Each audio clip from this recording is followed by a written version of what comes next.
de la Revolución Ciudadana en estas manifestaciones? ¿Cuáles son las disposiciones que se les ha dado o no tienen nada que ver con esto? Bueno, los CRCs que habían en su momento se quedaron, entiendo, con Alianza País. Yo primero quiero rechazar, digamos, esas aseveraciones de las diferentes autoridades gubernamentales. Es el mismo libreto que utilizaron en las jornadas de octubre.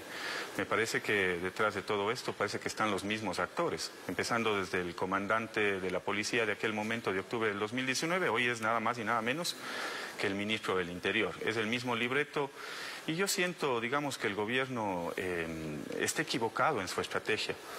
Es evidente que hay un malestar social, es evidente que el país no puede seguir paralizado como las circunstancias que hoy estamos viviendo, pero el presidente Lasso no sale de su burbuja. Aquí no se trata de Lasso versus Issa, del correísmo o anticorreísmo, no. Es el Estado frente a las desigualdades que se han generado fruto de que no ha atendido precisamente los requerimientos de los diferentes sectores sociales. Cuando los niveles de pobreza se incrementan en la forma como se han incrementado, 6%, eso significa 1 millón de personas que pasaron a la pobreza. Cuando vemos que los hospitales están desabastecidos, cuando vemos cómo los grupos de estudiantes claman por mejores días porque no pueden acceder a la universidad, porque se han deteriorado sus condiciones, se redujeron $100 millones al presupuesto de la universidad. Me parece que el gobierno tiene hoy en día que buscar los mecanismos y las salidas para esa difícil situación y nosotros lo hemos planteado en primera instancia siempre. El primer mecanismo es el diálogo y luego habrá que buscar los otros mecanismos de carácter constitucional. Analicemos ese primer mecanismo que ustedes lo señalaron en el comunicado que emitieron. Le dicen al gobierno, dialoguen, cree verdaderos puentes de diálogo. Hay una comisión convocante con 300 organizaciones de la sociedad civil. Cuentan con el respaldo de Naciones Unidas, de la Unión Europea y de otros países amigos del Ecuador. El gobierno ha dicho sí, ok, vamos, conversemos. La CONAIE, sin embargo, pone condiciones. ¿Quién es entonces el que dinamita la posibilidad de un diálogo? A ver, yo he escuchado la palabra diálogo desde el inicio de las movilizaciones, Lenin, pero de a poco el propio gobierno se ha encargado de desgastar la palabra diálogo. Dicen, vamos a dialogar desde el día 1, pero al día siguiente le meten preso a Issa. ¿Y qué hacen? Detonan, digamos, un conflicto mayor. Dicen, vamos al diálogo, pero luego plantean una brutal represión a la protesta social. Dicen, vamos al diálogo, pero al mismo tiempo se toman la Casa de la Cultura. Dice, vamos al diálogo, pero inmediatamente militarizan la Asamblea Nacional. Dicen, vamos al diálogo, pero tenemos más de 3 muertos en el Ecuador. Entonces, lo primero que hay que generar son condiciones, y condiciones de confianza entre los diferentes actores, no desgastar la palabra diálogo, digamos, hacerle un frente, un paro a la brutal represión que está llevando adelante la Policía Nacional. Y del lado del sector indígena también mostrar una serie de apertura que yo le he visto, al menos en las últimas declaraciones de Issa, comparado con lo que fue el inicio de la protesta social, yo encuentro una apertura. Se necesita generar condiciones para el diálogo, pero el diálogo no se puede dar mientras le siguen reprimiendo. El diálogo no le pueden dar mientras siga un estado de excepción que le permite tener una serie de mecanismos y limitación de derechos y garantías constitucionales. Ni mientras siga tomada la capital de la República, ¿no? E interrumpidas las actividades normales de quienes allí habitan. El llamado es un llamado, al menos desde la bancada de la Revolución Ciudadana, a dejar las posturas, las posiciones y buscar esos acercamientos que le permitan al país salir de esta delicada situación y crisis que estamos viviendo. Porque el propio presidente y todos los ciudadanos, digamos, nos damos cuenta de que hay una grave crisis en el país y por lo tanto lo responsable en este momento es que el presidente Lasso salga de la burbuja a la cual le han metido sus equipos de asesores. Yo siento, Lenin, que en el gobierno hay 2 bandos. Un bando que está más pendiente de buscar esos puentes, de acercar hacia el diálogo, y me parece que en el otro lado hay otro bando que sigue las recomendaciones de Romo, reprime, judicializa y desinforma. Y a mí me parece que ese no es el camino bajo las circunstancias que hoy estamos viviendo. Juan Cristóbal, pero así mismo como le dicen al gobierno que dialogue, lo instan ustedes a llamar a una muerte cruzada y adelantar elecciones. Si lo quieren fuera del poder, ¿por qué no invocan el 130 e inician el proceso de destitución? ¿O es que como no tienen los votos, entonces solo proyectan sus expectativas? A ver, Lenin, yo creo que hay en un grado de prelación El primer mecanismo creo que es un diálogo franco, abierto, sincero, en el cual acerque las posiciones. El segundo, es evidente que el país no tiene o no puede seguir paralizado y bajo las circunstancias que hoy estamos viviendo. Entonces, ¿cuáles son las salidas?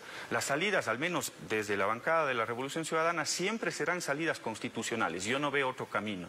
Y ahí se activan en este grado de prelación, diálogo, el artículo 148 en el cual el presidente puede convocar a la muerte cruzada, o el 130 de la Constitución. Ese es el, digamos, no veo otras salidas, y ese es el nivel de prelación. Diálogo 148 y 130 de la Constitución, porque el país no aguanta más, el país no puede seguir paralizado y bajo las difíciles circunstancias que estamos viviendo. El pueblo enfrentado en las calles, y lo peor que le puede pasar, el peor de los mundos, es que se desangre en las calles a través de la confrontación y la violencia a la cual le han llevado en este momento de los diferentes sectores. Y sobre todo la brutal represión policial que la hemos visto en las diferentes provincias del país, no solo en Quito. Ahora, ustedes hablan de brutal represión policial y parece que se olvidan. Cuando vivieron los levantamientos de la CONAIE, cuando eran gobierno, hubo levantamiento contra la ley de minas, contra la ley de aguas, contra el irrespeto a la consulta previa que se implementó en Montecristi y que, pese a que Rafael Correa estaba en contra de ella y por eso la calificaba como novelería. Sí se ha de acordar de eso, usted que estuvo a cargo de temas de seguridad y de política en el Ministerio del Interior, que estuvo en la Secretaría de Gestión de la Política y que vivió las manifestaciones en carne propia como gobernador de la SUAY. Y recordará también de esa época, porque desde el gobierno al que usted pertenecía no llamaban a los manifestantes luchadores sociales, ni reconocían sus reclamos como legítimos. Autoritarios, prepotentes, abusivos, les decían.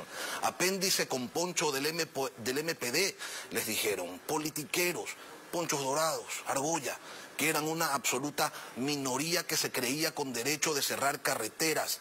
Y les quitaron la sede de la CONAIE, por supuesto, y eliminaron del registro decenas de organizaciones sociales, pero eso no fue todo, porque desde que entró en vigencia el COIP en el 2014 hasta el 2017, acusaron a 2.187 personas por delito de ataque y resistencia, también acusaron a 198 personas de paralizar servicios públicos y a 43 por terrorismo. Uno de ellos por el terror que les provocó el que salga a protestar llevando un muñeco de cartón con la figura de un borrego. Y si quiere, Juan Cristóbal, también podemos hablar de los muertos en ese gobierno. Le recuerdo dos, Bosco Bizuma y José Tendetza. Entonces, sin justificar ningún exceso que ocurra en esta movilización, desde ninguna postura, desde ninguna posición, la pregunta es: ¿con qué cara ustedes se quieren investir el traje de defensores de la protesta social si se pasaron 10 años persiguiéndola? A ver, Lenin, luego de toda esa argumentación de... No es argumentación, son hechos, Juan Cristóbal. Bueno, Lenin, yo le debo decir que más allá de lo que usted piense o lo que usted diga, el país jamás vivió las circunstancias que hoy está viviendo, con los niveles de desigualdad social que hoy son abismales. Las diferencias sociales en este momento se han alargado diametralmente. Digamos, las circunstancias a las cuales las ha llevado lamentablemente este gobierno, un gobierno neoliberal, no se han visto antes en el país.